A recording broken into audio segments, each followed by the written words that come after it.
Welcome to our midweek time together. I'm wondering if you've noticed a theme over these last few weeks. I hope so. But let me recap. We've talked about the building of the tabernacle as a place of worship, as a place to learn of and to worship God. We've talked about the building of the temple as a place of worship, as a place to learn of and to worship God.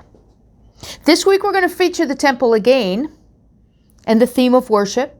Just a slight twist as we think of what should happen at the temple and what sometimes does happen at the temple. This week we also move into the New Testament. Hopefully you will have noticed by now that on our Facebook page for Listowel Citadel, Roger has posted 2 links. These are links that will take you to YouTube productions of Lego masterpieces of the Second Temple in Jerusalem. One of these is a more spectacular, yet more secular interpretation of the temple, and it's built specially to celebrate the architectural wonder of the temple in Jerusalem. The other is a more sacred treatment, and it's based on deeper spiritual exploration and explanation of the temple build. The timeline of the temple in Jerusalem is complicated, yet simple. It was built originally by Solomon around 950 BC, give or take. It was destroyed by Babylonian forces around 586 BC, and the people were carted off to Babylon for the exile. It was rebuilt by the team of Nehemiah and Ezra around 353 BC. And then there followed a number of desecrations of the temple as invading armies would come in, and it was finally rebuilt in the early 1st century BC by Herod. Keep in mind that the original buildings were from God, as we've talked about these last few weeks. Keep in mind that they were done according to His plans and direction. The temple in our story in John chapter 2, verses 13 to 22, is a reconstruction of that original temple under Herod the Great. This included a massive expansion of the Temple Mount. Would not be exactly what God had given and intended way back in the time of Solomon. The timeline would be in the century just before the birth of Jesus, if I'm reading my history correctly. And it took a long time to build it because of all that was being done. Historian Josephus records that Herod was interested in perpetuating his own name through his building projects. His construction programs were extensive, paid for by heavy taxes, and his masterpiece of all of these was the temple in Jerusalem. Remember the other buildings, the tabernacle, the temple, the rebuilding in the time of Nehemiah? They were built with the offerings of the people, given from their hearts, a spiritual response for their place of worship. I'm not going to offer any deeper analysis here. I don't want to offend anyone.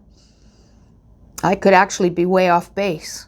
But these are my thoughts as I read these scriptures and historical information surrounding this building of the temple, this temple where we find ourselves in the New Testament in today's reading.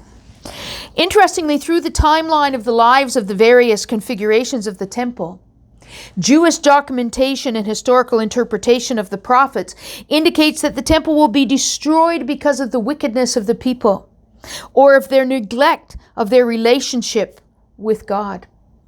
Throughout the prophets, we're finding over and over and over and over again, you read all those prophets in the Old Testament, they're saying, here is what will happen. And they include the destruction of the temple.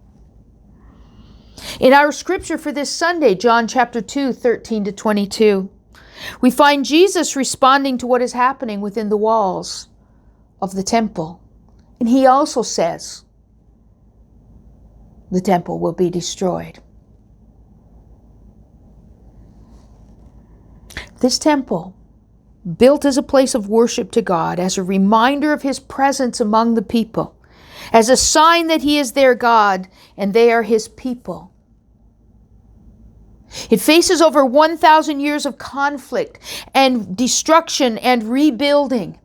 The last time, according to arrangements totally outside of, it seems to me, God's order and encouragement. It becomes part of a political construction by Herod. The destruction each time is attributed to outside conflict, even though the prophets have said it will be destroyed because of this. It is attributed to the enemies of the people, to the power-hungry nations who invade Israel. Oh, woe is us. Look what's happened when our enemies came. They took away our temple. But in this week's scripture, we have a clue to something different. We find internal corruption. We find internal manipulation. We find the use of the house of God and position there for selfish means. We're almost right back to the calf. Let's make this happen our way. Let's make this for our advantage. Jesus goes into the temple here in this second chapter of John, and he basically says, this is all wrong. This week I was delighted to watch a tomato growing on my little potted tomato plant. It went from green to this wonderful shade of red. This is the first that has changed color. And I harvested my tomato this morning in anticipation of at least a snack. Not much of a sandwich made with this little guy, but at least a snack. Beautiful tomato. But alas, it is rotten. Couldn't see it while it was hanging on the vine. It looked beautiful. It was amongst the first fruits. It was wonderful. It was what I was waiting for, what I was anticipating, what I expect my tomato plant to do. Give me tomatoes. But here it is, rotten. Its true nature showing out when it's plucked. Stay tuned for further exploration on these thoughts. Sunday morning, 10:30. See you then.